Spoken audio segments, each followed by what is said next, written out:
આ પોરબંદર ની અંદર જે ભાદર નદી છે કુચાણીની અંદર, અને એ ભાદર નદીની અંદર જે ચોરી થઈ રહી છે ને ચારીકોરા, એટલે અમે અલગ અલગ જગ્યાએ સ્ટોક આજે અમે 8મી 9મી જગ્યાએ આવ્યા છે. મુરુભાઈ આ બધું સ્ટોક બતાડજો. આમ જો તો ખરા, લોકોને જાગૃતિ આવે, જાગૃત જોડે જવાની જરૂર પડશે. એટલે પોરબંદરની અંદર ખનીજ ચોરી ને રેતી ચોરી બેફામ થઈ રહી હોય ને ત્યારે આપણે ઝુંબેશ ચલાવીએ. એટલે બધાને કીધું કે જ્યાં જરૂર પડે ત્યાં કીધો, અને નાથાપુરા તૈયાર છે, ગમે ત્યાં કઈ લડત આપવી ને લડશું. આ જગ્યાના જમીનને આ લોકો ખેડૂતને કોઈ પણ સંજોગોમાં બચાવવાના છે આપણે. અને ખેડૂતના દીકરાની અંદર રેતી નાખવી ખેતરની અંદર તો નાખી શકતો નથી. અને ભૂમાફિયા બેફામ ખનીજ ચોરીને આ તમે જોવો તો ખરા, ડુંગર જેવડો ઢગલો મુરુભાઈ હજી બતાવો હેલા છે. આમ હાલીએ તો અડધા કિલોમીટર જેટલું લાગે છે. જોવો ભાઈ રાકેશભાઈ, મોટા મોટા માથામાં સંડોવાયેલા છે ને 2 નંબરનો જથ્થો છે. આમાં કોઈ લીજ કે એવું કંઈ નથી કે જમીનના સ્ટોક રજીસ્ટર કે એવું કંઈ નહીં. અને 100% કે સ્ટોક રજીસ્ટર હોય ને, સ્ટોક રજીસ્ટર તો બેન ખેતી જમીન હોવી જોઈએ. આ બેન ખેતીને બદલે વહેલા જાઓ આમ જોવો તો ખરા તમને બતાવીએ. નકા ચોરુને રાતે બોરાય પકડા છે. સમાજને કહે કે જાગૃત થઈ જાઓ, જરૂર પડે તો કયો, જ્યાં જરૂર પડે ને અમે જાગૃત આવશું. અને આવા કોમાડિયા હોય ને તો ખુલ્લા પડશું. એમાં પછી સરકારી અધિકારી હોય તો ખુલ્લા પડે, અને 2 નંબરના ઓફિસર હોય તો ખુલ્લા પડે.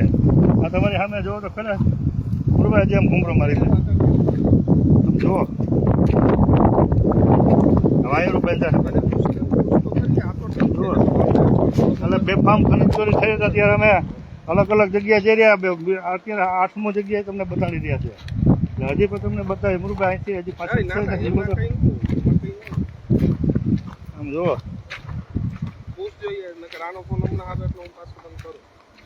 છે ને, જામ ચોરી જાઓ. જો આમ તો લાંબુ લાગે.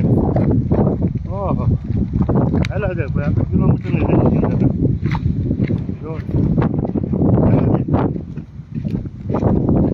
આમ જોવો માલ ઘટે જ નહીં.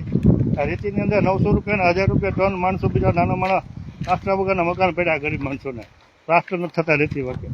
આવા ચોરના પેટના કૌભાંડિયા હોય ને 2 નંબરના ધંધા કરીને આમ બતાવો છે. જો આમ જુઓ તો ખરા કેટલો માલ પડ્યો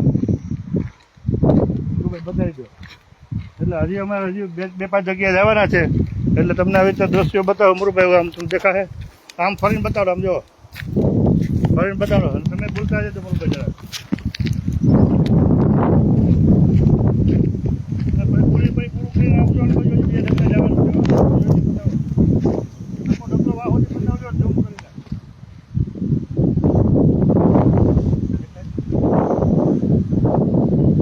કેટલું છે જાજી હે જોવો તો ખરા.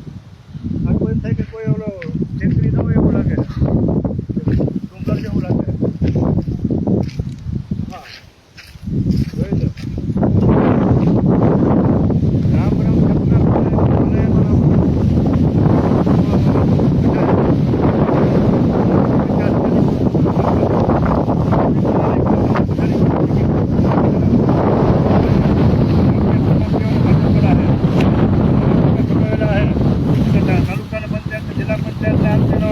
ઓલા બધા હોય સમજો ખબર ક્યાં તો રીતે ઢગલા પેડા ગામે ગામ ઢગલા છે આ રેતીના.